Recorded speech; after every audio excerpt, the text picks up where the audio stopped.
No stopovers *****. A large man standing in the doorway. The doorway was filled by a great mass of brawn and muscle, grinning from ear to ear. No stopovers by John A. Thompson. With the lure of the gold camps taking every able-bodied man from his job, you can't keep a good man on in Alaska railroading. But Sam Tebbets and Plapp were exceptional. Because of the boom out at the gold diggings on the Cougarock, the little railroad that wound its way through brush and over tundra from Nome to the upcountry mining camps, had an unusually heavy spring traffic to handle. The sudden brisk business was profitable. But it meant more trains. More trains meant more locomotive engineers, engine drivers, they call them nowadays, and men who could drive an old Fauna type, or a 440 American, were scarce in Alaska. In this emergency, firemen were given regular runs.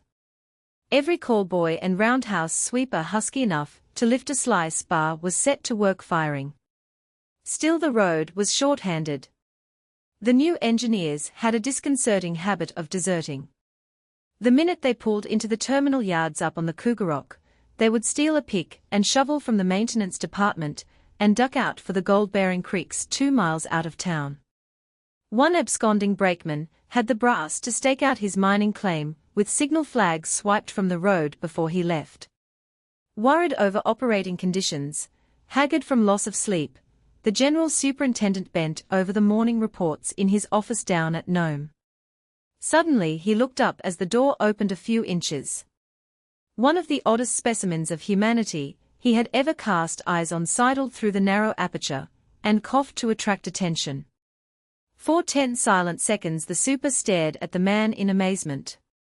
The stranger was less than pint size. Yet he wore overalls that had obviously been made for a man of generous architecture. His trouser legs were rolled into bulky cuffs almost knee-high, and a broad leather belt around his waist gave him more, or less indefinite control over the slack in his stern sheets. For all the tiny man's incongruous get-up, however, there was a firm set to his square, pugnacious chin, and determination in the large grey eyes that peered out from under his bushy thatch of straw-coloured hair. Ahem. The stranger coughed again. Well, snapped the super, what do you want? Do you work on this road? The stranger shuffled toward the super's desk. Not yet, he said cheerily, answering the last question first. Hope to soon, sir.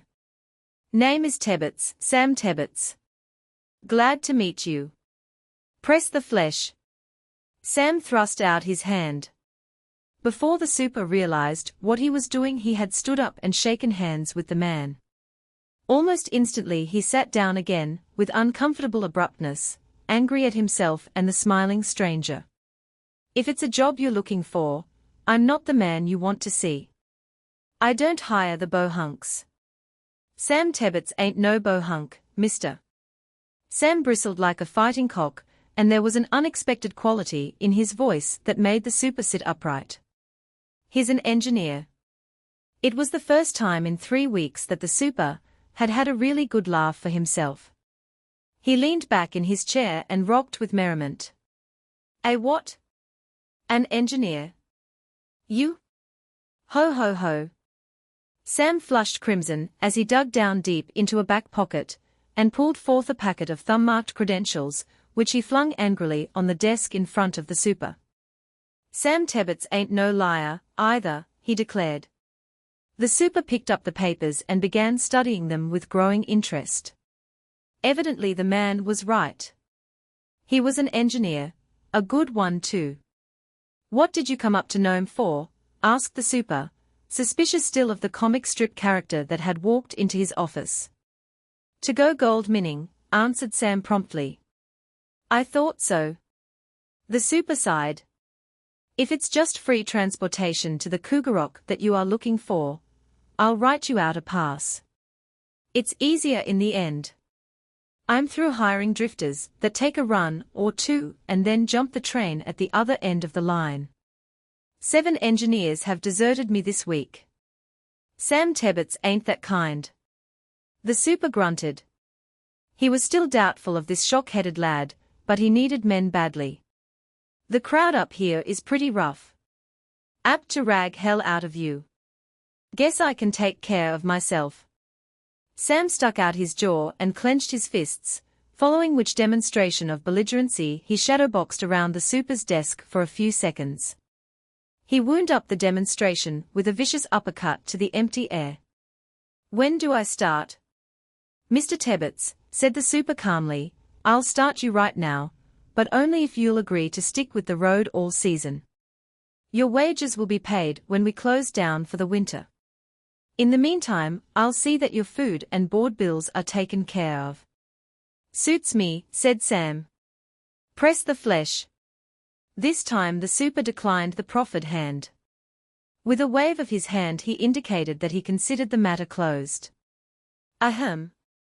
Sam coughed again. "Well, it's all right ahead. Go ahead down to the roundhouse. You're hired, Mr. Tebbets." "Yes, sir.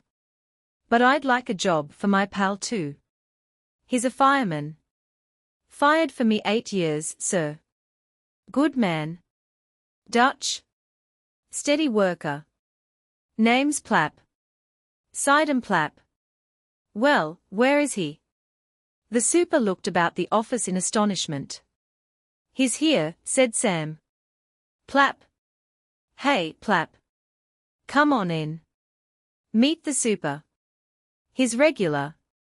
We got a job, Plapp."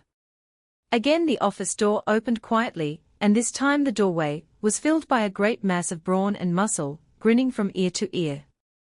"Is that Plapp?" asked the super. "Yes, sir. And, mister, if all firemen was as good as him, the people that makes mechanical stokers would go out of business in a week." He looks like Spisco. Remember, he goes to work under the same conditions that you do, Tebbets." "Suits us." Tebbets pushed his big companion toward the door. "Let's go down to the roundhouse, Plapp, and meet the gang." When they had closed the door after them, the super pulled out a handkerchief and mopped his face.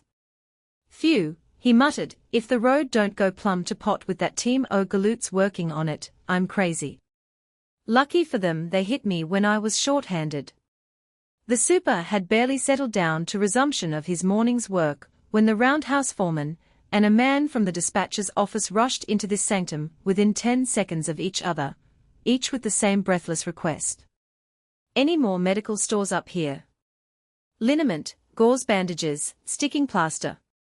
"What's the matter?" exclaimed the super. "An accident?" "No, sir." It was the roundhouse foreman who found his tongue first. "Just them 2 circus freaks you sent down this morning." One of the boys started kidding the little fellow. "I warned him it was a rough crowd," said the super. "Warned him?" The foreman's voice rose. "He don't need no warnin'." Swung right at the lad that was kidding him, and then he yells, "Plapp. Hey, Plapp," and the big Dutchman comes a-running. "Hold him, Sam," roars the big fellow, "don't let him get away, the bully. Picking on a little runt like you." Muttered the superintendent. "We've got enough trouble without a lot of senseless scrapping among the men. Tell those 2 I don't want any more of it. And take them some first aid stuff. It's in the cabinet there. It ain't them that wants it, sir. It's my man. You can pour most of what's left of him in a coal oil can." The foreman shook his head sadly. He walked toward the cabinet at the open end of the office, and the super turned on the clerk from the dispatcher's office. "Well, what's your trouble?" he demanded. "It's those 2 new fellows." The clerk spoke timidly. "What about them? Speak up." T.T. Tebbets came in for his orders and we all started to laugh. He looked so funny in those big pants, and though Net was at his key and he turned around and said to Tebbets, "Never mind what he said." "What happened?" "Well, they exchanged words and then Tebbets made a pass at Thonet and caught him behind the ear with a fist like a mallet, and when we tried to pull him away he yelled for Plapp." The super smiled in spite of himself. "Then what?" "The boys downstairs want some gauze and some liniment and some, get out of here," thundered the super. It looks as if you fellows were picking on the wrong dog this time. Yes, sir, agreed the retreating clerk. Anyhow, we've got most of the broken chairs picked up and we're straightening up the office, while Thonet is getting his wires in order again. Plapp ripped them out. As the clerk left, the super called to the foreman, whose arms were laden with bottles and bandages. What's the matter with those two, Jim? Just quarrelsome. No. I wouldn't say that, replied the foreman. They wait for the other fellows to start something, but they sure do love a scrap. Outside of that, do they know their business? What is that big fellow Plapp? He seems to do most of the damage. Is he a fireman, a ruffian, or only another disappointed white hope? He's a fireman all right. In fact, both of 'em seems to know their jobs. Where are they now? Plapp and the runt are out with number 57. Hem, get her out all right. Gave the big boy a tough engine to fire on his first run, didn't they? The foreman smiled. Break 'em in right. On account o' being short o' yard help, Plapp gets number 57 cold. By about the time an ordinary cuss would have them boilers warm, I heard a crack and a sizzle, and when I look out there's number 57 popping off like she's goin' to blow herself apart. Plapp, grimy and smilin', is standing in the cab.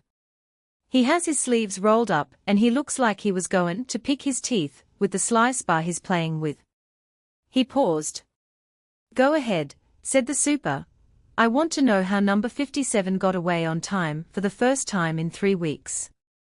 Well, I see little Sam Tebbets come running across the tracks, chipper as hell, 'cept when he comes near trippin' on his nose and his shoes get caught in those seagoin' pants. He swings into the cab, talks to Plapp for a few seconds. Then he looks at his watch and the two shake hands. The next minute Tebbets is on the engineer's seat box. I see he can hardly stretch up to some o' the valves without standing up. But he tries the air, opens the cylinder cocks, eases open on his throttle and old number 57 wheezes down the rails as pretty as you please. The super, palms outstretched on the top of his desk, tapped his index fingers thoughtfully. Well, I'd advise you fellows against trying to kid Tebbets. It doesn't seem to pay. No, sir, it don't. And, added the super, when you go past the dispatcher's office tell them I want them to keep me posted on number 57's run till she lands up at the Cougarock terminus. By evening the superintendent began to think he had done a clever stroke of business in hiring Tebbets and Plapp. In front of him was a long train sheet, and he gazed in quiet satisfaction at the run of fast freight number 57. She was checked off, on time, all down the line, and at every meet, and was reported as pulling into Cougarock yards 26 seconds ahead of schedule. The run from Nome to the Cougarock is only about 100 miles. In the morning, after 3 scraps and 1 minor riot with a gang of prospectors, Sam Tebbets and Plapp marked up for a trip back to town.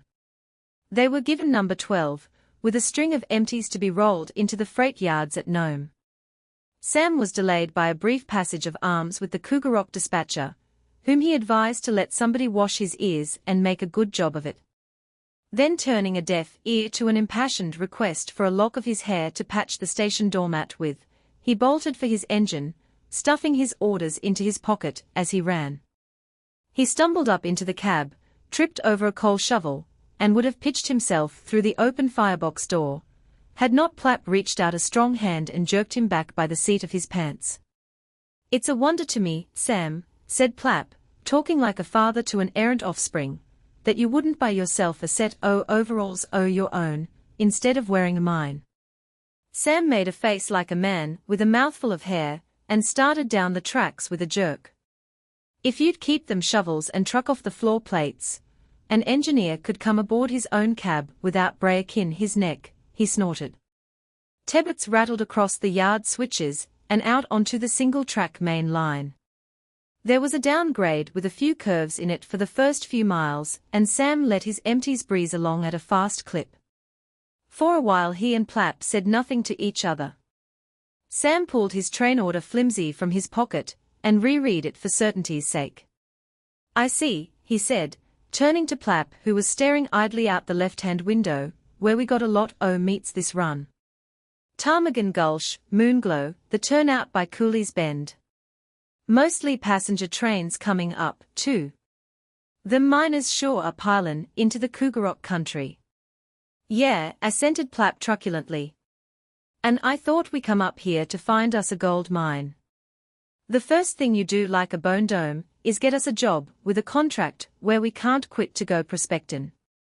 What a fine bowl o' tripe your brains turned out to be. We'll get our prospectin' in. Trust Sam Tebbets and don't act like a sorehead. Sam was going to say more. But his body suddenly stiffened, and in his excitement he yelled for Plapp. The fireman came over to the engineer's side of the cab. Look. What does that look like to you? Gold, ain't it?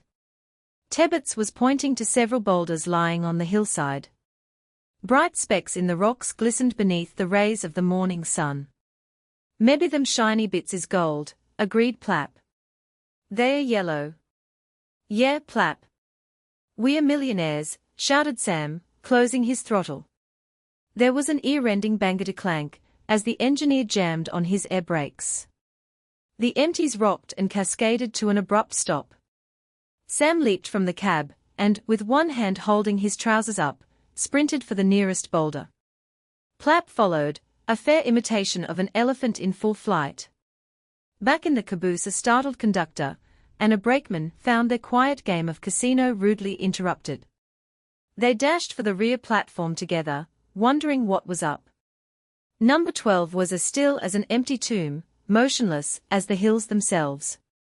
And there was no signal set against her, nor could another train be heard thundering toward her on the single track.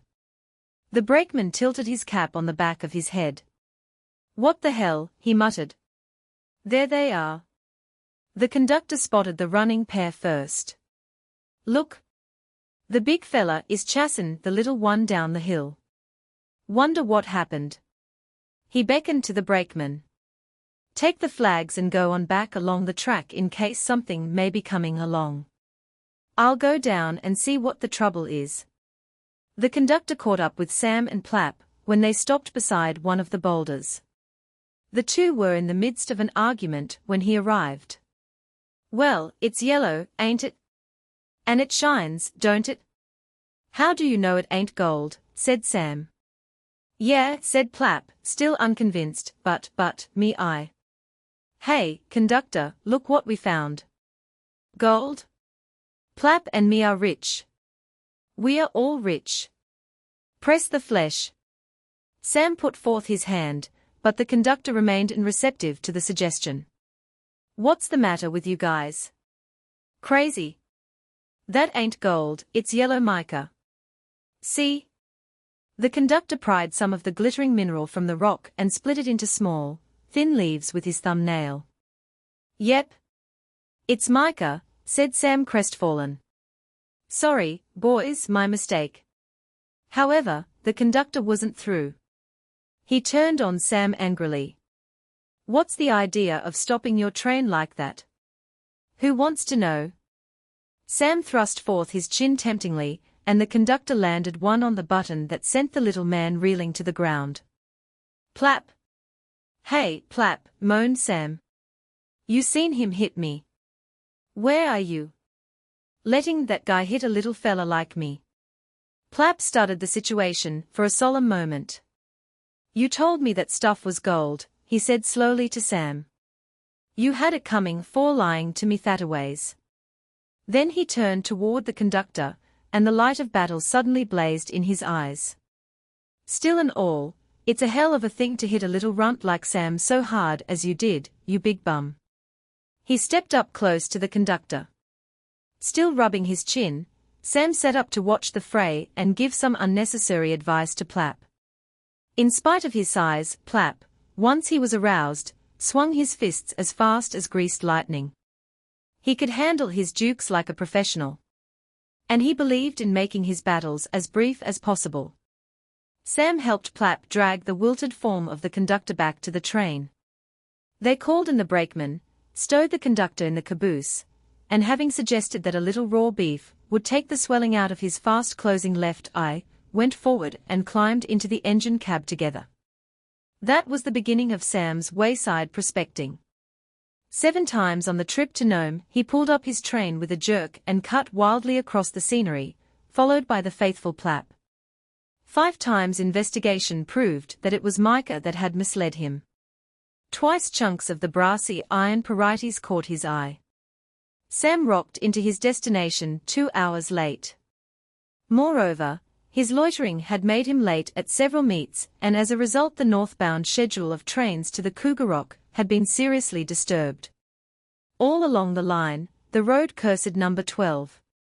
"Great stuff, prospectin', hey, Plapp?" Sam slapped the fireman on the back. It was like slapping a barn door made of solid oak. "Of course you can't expect to strike it rich the first day.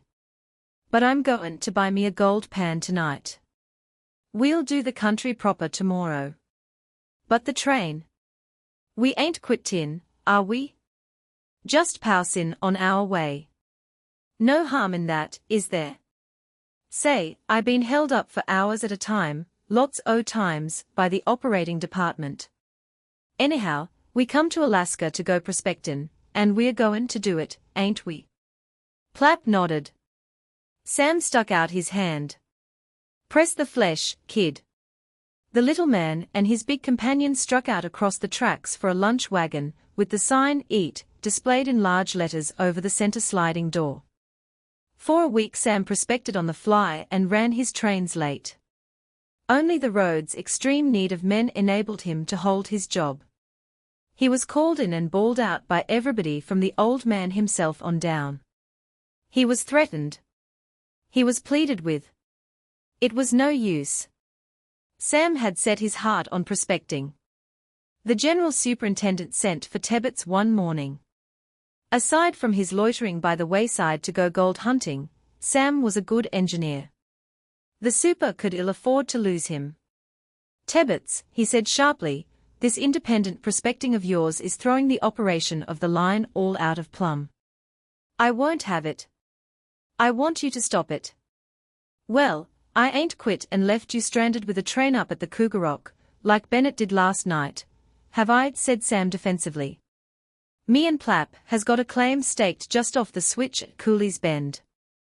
A good one too. But we ain't quit you. Tebbets'll stick by his word." The super's face brightened. He decided to play up to Sam's hair-trigger sense of honor. "Yes. I believe you will, Tebbets. You're a man of your word. I can trust you. I'm going to take you off the freight runs and give you passengers. The responsibility for the lives of many men." "Yes, sir. The accident hazard isn't any greater. But a freight smash-up and a passenger wreck are 2 entirely different things. You understand that, of course." "Yes, sir." "Good. I'm putting you on your honor now, Tebbets. This is a personal matter between you and me. I want you to promise that you won't make a single stop that isn't on your orders. Remember, Tebbets, you're going to carry passengers. No stopovers to go prospecting, or daisy picking, or anything else." The super system worked. Sam was as good as his word. He ran his passengers to and from the Cougar Rock regularly. They kept him busy. Plenty of overtime, but no time off. It wasn't easy for Sam to work faithfully, with the gold fever burning his heart out. Day or night, the moment he climbed out of his cab, the only thing he thought about was the claim he and Plapp had staked not far from the switch at Cooley's Bend. There were times when he regretted his promise to the superintendent. However, having given his word held him to his duty. "Or, Sam, what's the use?" suggested Plapp one morning as they were running down the grades to Nome. "You're gettin' into a fog broodin'. Let's quit and try out our claim." "Can't," said Tebbets quietly. "Told the super I wouldn't run out on him. You and me are about the only regulars left now." "Don't I know it," went on Plapp. "The others are all quittin' and gettin' rich. Smith and McDobbs and Coble and maybe they are, snapped Sam. But Tebbets ain't. You go ahead if you want to quit. No. Guess I'll stick, if you do, replied Plapp. A few days later Sam marked up for the Nome Express as usual. He was up at the Cougarock end of the line and he felt nervous. The proximity of the boom diggings always made him feel worse at the Cougarock. The strain of his continued loyalty was beginning to show in dark crow's feet under his eyes and the taut lines about his mouth. He started out of the station without waiting for the conductor's highball. The latter dashed out of the depot and caught the last coach. 2 sharp yanks on the whistle cord brought Sam to a quick stop 300 feet down the track. The conductor ran along the roadbed till he was opposite the engine cab, and for the first time in his life Sam took a calling down without making a single comeback. "What's the matter, Sam?" asked Plapp as the Nome Express gathered headway again. "Sick? Or just thinking that maybe we are a couple o' potential millionaires and don't know it, working our hearts out on a railroad? Or hell, if there's gold in that ground of ours, it'll stay there till we get it." "It ain't goin' to fly away," said Sam, trying to fight down his desire to go back on his word and quit. He was still debating the question within his mind when he pulled into Ptarmigan Gulch, and he almost forgot that he had a meet there with a northbound freight. He ran past a signal set dead against him, and only pulled up to a short stop when Plapp yelled at him. When the freight had gone by, he rattled out of the Gulch in the same nervous hurry that marked his departure from the Cougarock depot. As he approached the switch at Cooley's Bend, he took a last good look down the track ahead of him, and then closed his eyes going by the gravel-bottomed gully, in which lay the little stretch of auriferous earth that held his fondest dreams of wealth and fortune. The claim lay up the gully a short distance to the right. Plapp had the firebox door open and was about to heave some coal into his glowing furnaces, when he chanced to look over toward the property he and Sam had staked. For a half-second he held his shovel poised in mid-air. Then he dropped it with a clatter to the floor, and shook Sam excitedly. "Sam, look. Look. There's men on our claim. Working dig gin gold out of it. Sam, they are robbin' us." Sam opened his eyes with a start. "The dirty buzzards," he yelled. Just ahead of him, he saw the turnout. His passengers, his given word, everything seemed of little importance beside the fact that men were on his claim, stealing from him. He shut his throttle on the thread of steam and applied his brakes. "Jump, Plapp," he shouted as the speeding train came to a grinding halt. "Run ahead and throw that switch. I'm gonna take the express out on that siding till we clean them lousy crooks off our property." Plapp jumped, rolled over in the ditch once, then picked himself up and ran for the switch. He threw the bar over as Sam released his brakes and opened his throttle gently. Once across the switch the engineer shut off steam again, and let his train coast to a stop, while he swung out of the cab. Passengers stuck their heads out of the windows. The conductor came running toward Sam, but before he could get breath enough to open his mouth Sam called to him. "Hey, throw that switch back on the main line. Me and Plapp will be back in a couple of minutes." With that he dashed up the gully after Plapp. There were 3 men working on the claim. "Hey," shouted the big fireman. "What's the idea, you dirty thieves, stealin' a man's gold?" The biggest of the 3 men, a great black-bearded fellow, spat contemptuously. "Ya ain't referrin' to me and my partners, is you, stranger? 'Cause I got a notion to make you eat them words, handsome." "The hell we ain't," shouted Sam, coming up with the group. "Sock him, Plapp. He's your size. Bust him on the nose." Plapp's fist shot out at the same time the big claim jumper reached for his gun. There was the crack of knotted fist on a jawbone and the sharp bang-bang of gunfire. "He's trying to shoot you. The yellow skunk," screamed Sam, jumping for the man with the gun. As he plunged, the other 2 claim jumpers swung into the melee. One tripped Sam with his foot and the other dealt his falling body a vicious blow with his fist. Sam rolled to the ground, but he managed to get his arms around a leg of the big miner. He clung like a leech as the man tried to shake himself free. With a howl of rage and pain, the claim jumper bent over to finish off the engineer. Plapp caught the miner a stomach blow that doubled him up. Unfortunately, the force of his follow-through took the fireman off his balance. He fell on top of the jumper, and Sam on the bottom of the pile felt his head being ground into the dirt and gravel by the weight of the two heavy men on top of him. "Hey, get off of me, you walruses," groaned Sam as the two other miners tried to pry Plapp from their comrade. For some minutes the slugging, kicking mass rolled over and over on the ground. Fists flew. Blows were given and taken. The men hardly knew whom they were striking, friend or foe. Sam felt a hairy hand reach for his throat. He tried to twist out of reach, and as he turned, someone's bloody thumb started to gouge his eye out. He sensed rather than saw that Plapp was apparently out of the fight. "Hey, Plapp," he shouted, "where are you, Plapp? They are killin' me, Plapp, picking on a little guy like me." For once Plapp's aid was not forthcoming. Sam fought like a demon, all the while cursing and calling for his firemen. Suddenly it dawned on him that something must have happened to Plapp. "Maybe they licked him," he muttered, and redoubled his efforts. But the gamest fighter in the world couldn't have held out long against such odds. 3 men to 1 scrapping peewee. They rained blows on him till he ached all over, and when he closed his eyes everything spun around and went black. Spitting out teeth, wiping blood from his face, Sam pulled himself together for a last effort. Suddenly the blows ceased. Shots filled the gully.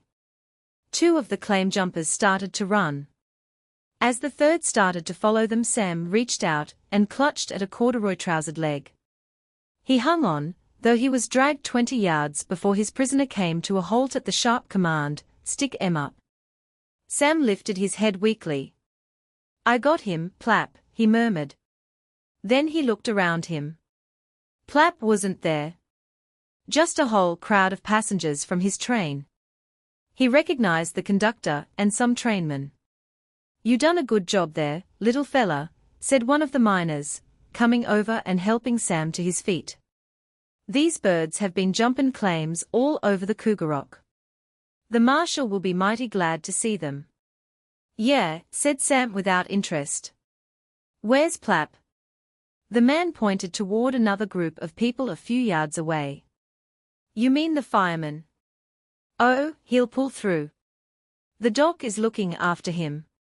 "The doc?" Sam screamed, "Plapp. Hey, Plapp."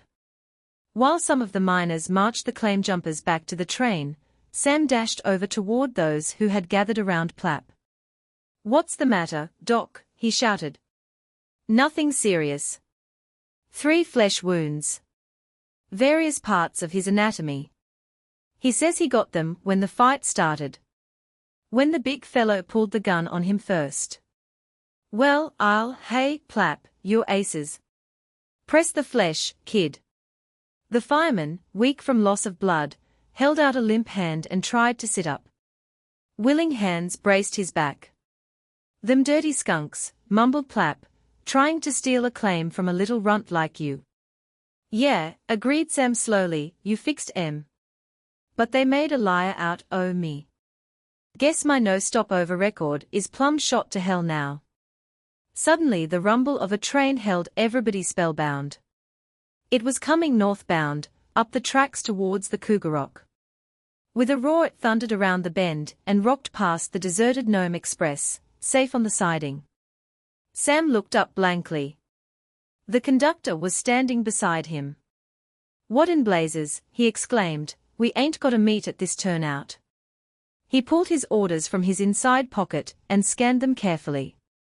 "That was a 2-car special too." "That meat?" Sam said. "Yeah, I got it orally from the operator at Ptarmigan Gulch." "Forgot to tell you." The conductor grunted skeptically. He remembered distinctly that Sam had not left his engine cab at Ptarmigan Gulch at all. Nor had the operator come out to the train. However, he said nothing. The doctor looked up. "If a couple of you boys will give me a hand, I think this man can get back to the train now. Plapp, his head swathed in improvised bandages, hobbled back to the train supported on the willing shoulders of two miners. Sam climbed into his cab and backed onto the main line carefully. With a trainman firing for him in place of Plapp, who was back in one of the passenger coaches, Sam picked his way cautiously down to Moonglow, the next telegraph station. He beat the conductor by half a length to the telegraph operator's desk, and crashed into a little knot of men, who had rushed toward the door upon the arrival of the express. Foremost of these was the general superintendent himself. "Tebbets," he said sternly, "where's that northbound special? We were just going out to get the wrecker ready. Met her on the turn out at Cooley's Bend." The super turned to the Moonglow operator. "That man at Ptarmigan Gulch must be drunk. Give me that last wire of his again." The operator handed over a piece of yellow paper, from which the super read aloud, "Order to have Nome Express wait for special at C.B. Turnout received too late. Nome Express left here 6 minutes ago. 11:48. Sam paled slightly as the superintendent looked him squarely in the eye. "Tebbets, did you run into that turnout on instructions? Or did you just have a hunch you'd like to go prospecting again?" "Yes, sir," said Sam. "Yes, what? Did you get the orders for that meet with the special?" The super's eyes seemed to bore through to the back of Sam's aching head. "No, sir," he admitted quietly. "I thought not. Tebbets, I told you before about those stopovers.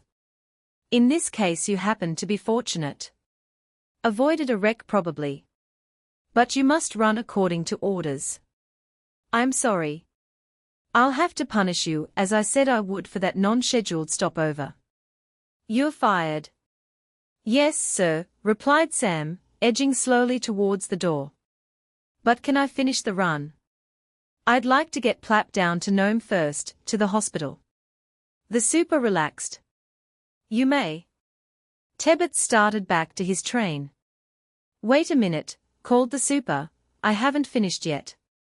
I told you we couldn't have a man on this line that persists in prospecting on his runs.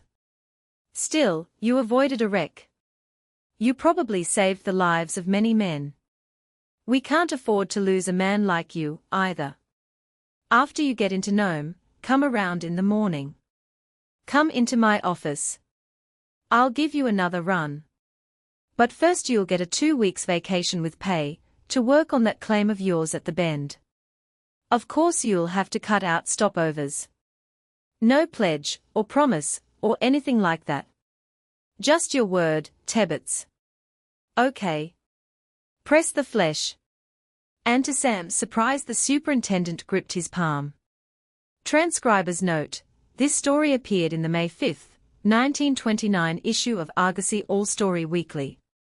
******* End of the Project Gutenberg ebook. No stopovers. ****** Updated editions will replace the previous one. The old editions will be renamed.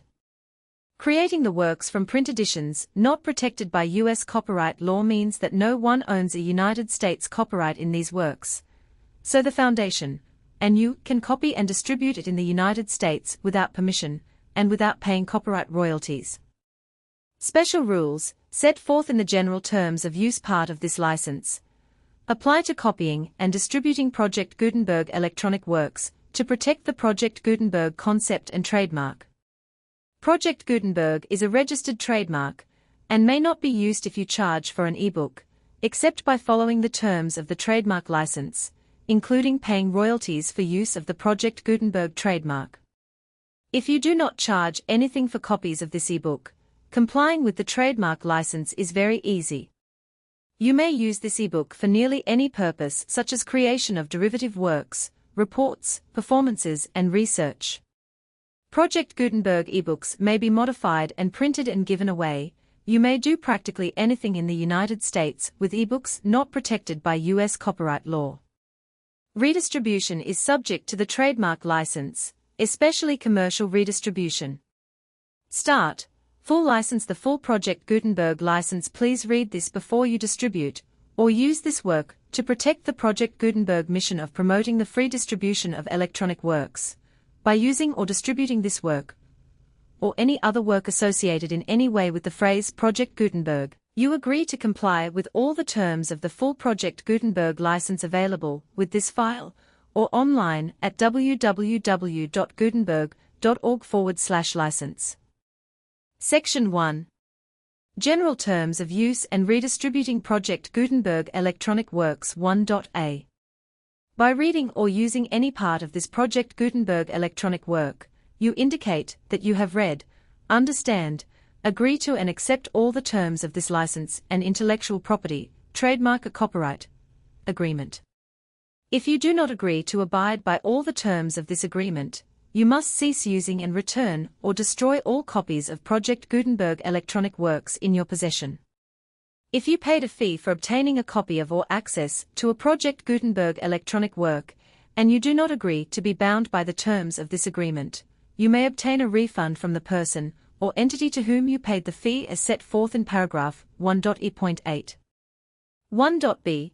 Project Gutenberg is a registered trademark. It may only be used on or associated in any way with an electronic work by people who agree to be bound by the terms of this agreement. There are a few things that you can do with most Project Gutenberg electronic works even without complying with the full terms of this agreement. See paragraph 1.c below. There are a lot of things you can do with Project Gutenberg electronic works if you follow the terms of this agreement and help preserve free future access to Project Gutenberg electronic works. See paragraph 1.e below. 1.c. The Project Gutenberg Literary Archive Foundation, the Foundation, or PGLAF, owns a compilation copyright in the collection of Project Gutenberg electronic works. Nearly all the individual works in the collection are in the public domain in the United States. If an individual work is unprotected by copyright law in the United States, and you are located in the United States, we do not claim a right to prevent you from copying, distributing, performing, displaying or creating derivative works based on the work as long as all references to Project Gutenberg are removed. Of course, we hope that you will support the Project Gutenberg mission of promoting free access to electronic works by freely sharing Project Gutenberg works in compliance with the terms of this agreement for keeping the Project Gutenberg name associated with the work. You can easily comply with the terms of this agreement by keeping this work in the same format with its attached full Project Gutenberg license when you share it without charge with others. 1.d. The copyright laws of the place where you are located also govern what you can do with this work. Copyright laws in most countries are in a constant state of change. If you are outside the United States, check the laws of your country in addition to the terms of this agreement before downloading, copying, displaying, performing, distributing, or creating derivative works based on this work, or any other Project Gutenberg work. The Foundation makes no representations concerning the copyright status of any work in any country other than the United States. 1.e. Unless you have removed all references to Project Gutenberg, 1.e.1. The following sentence, with active links to, or other immediate access to, the full Project Gutenberg license must appear prominently whenever any copy of a Project Gutenberg work, any work on which the phrase Project Gutenberg appears, or with which the phrase Project Gutenberg is associated, is accessed, displayed, performed, viewed, copied or distributed. This ebook is for the use of anyone anywhere in the United States and most other parts of the world at no cost and with almost no restrictions whatsoever. You may copy it, give it away, or reuse it under the terms of the Project Gutenberg license included with this ebook, or online at www.gutenberg.org. If you are not located in the United States, you will have to check the laws of the country where you are located before using this ebook. 1.e.2. If an individual Project Gutenberg electronic work is derived from texts not protected by U.S. copyright law, does not contain a notice indicating that it is posted with permission of the copyright holder, the work can be copied and distributed to anyone in the United States without paying any fees or charges. If you are redistributing or providing access to a work with the phrase Project Gutenberg associated with or appearing on the work, you must comply either with the requirements of paragraphs 1.e.1 through 1.e.7, or obtain permission for the use of the work and the Project Gutenberg trademark as set forth in paragraphs 1.e.8 or 1.e.9. 1.e.3. If an individual Project Gutenberg electronic work is posted with the permission of the copyright holder, your use and distribution must comply with both paragraphs 1.e.1 through 1.e.7 and any additional terms imposed by the copyright holder. Additional terms will be linked to the Project Gutenberg license for all works posted with the permission of the copyright holder found at the beginning of this work. 1.e.4. Do not unlink or detach or remove the full Project Gutenberg license terms from this work, or any files containing a part of this work, or any other work associated with Project Gutenberg. 1.e.5. Do not copy, display, perform, distribute or redistribute this electronic work, or any part of this electronic work, without prominently displaying the sentence set forth in paragraph 1.e.1 with active links, or immediate access to the full terms of the Project Gutenberg license. 1.e.6. You may convert to and distribute this work in any binary, compressed, marked up, non-proprietary, or proprietary form, including any word processing or hypertext form. However, if you provide access to or distribute copies of a Project Gutenberg work in a format other than plain vanilla ASCII, or other format used in the official version posted on the official Project Gutenberg website at www.gutenberg.org, you must, at no additional cost, fee or expense to the user, provide a copy, a means of exporting a copy, or a means of obtaining a copy upon request, of the work in its original plain vanilla ASCII, or other form. Any alternate format must include the full Project Gutenberg license, as specified in paragraph 1.e.1. 1.e.7. Do not charge a fee for access to, viewing, displaying, performing, copying or distributing any Project Gutenberg works unless you comply with paragraph 1.e.8 or 1.e.9. 1.e.8. You may charge a reasonable fee for copies of or providing access to or distributing Project Gutenberg electronic works provided that you pay a royalty fee of 20% of the gross profits you derive from the use of Project Gutenberg works calculated using the method you already use to calculate your applicable taxes. The fee is owed to the owner of the Project Gutenberg trademark, but he has agreed to donate royalties under this paragraph to the Project Gutenberg Literary Archive Foundation. Royalty payments must be paid within 60 days following each date on which you prepare, or are legally required to prepare, your periodic tax returns. Royalty payments should be clearly marked as such and sent to the Project Gutenberg Literary Archive Foundation at the address specified in Section 4, Information about Donations to the Project Gutenberg Literary Archive Foundation. You provide a full refund of any money paid by a user who notifies you in writing, or by email, within 30 days of receipt, that he does not agree to the terms of the full Project Gutenberg license. You must require such a user to return or destroy all copies of the works possessed in a physical medium and discontinue all use of and all access to other copies of Project Gutenberg works. You provide, in accordance with paragraph 1.f.3, a full refund of any money paid for a work or a replacement copy, if a defect in the electronic work is discovered and reported to you within 90 days of receipt of the work. You comply with all other terms of this agreement for free distribution of Project Gutenberg works. 1.e.9. If you wish to charge a fee or distribute a Project Gutenberg electronic work or group of works on different terms than are set forth in this agreement, you must obtain permission in writing from the Project Gutenberg Literary Archive Foundation, the manager of the Project Gutenberg trademark. Contact the Foundation as set forth in Section 3 below. 1.f. 1.f.1. Project Gutenberg volunteers and employees expend considerable effort to identify, do copyright research on, transcribe, and proofread works, not protected by U.S. copyright law in creating the Project Gutenberg collection. Despite these efforts, Project Gutenberg electronic works, and the medium on which they may be stored, may contain defects, such as, but not limited to, incomplete, inaccurate, or corrupt data, transcription errors, a copyright or other intellectual property infringement, a defective or damaged disk or other medium, a computer virus, or computer codes that damage or cannot be read by your equipment. 1.f.2 Limited warranty, disclaimer of damages except for the right of replacement or refund described in paragraph 1.f.3.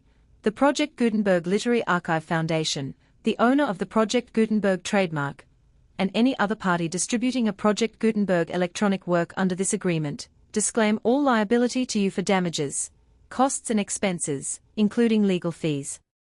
You agree that you have no remedies for negligence, strict liability, breach of warranty, or breach of contract except those provided in paragraph 1.f.3.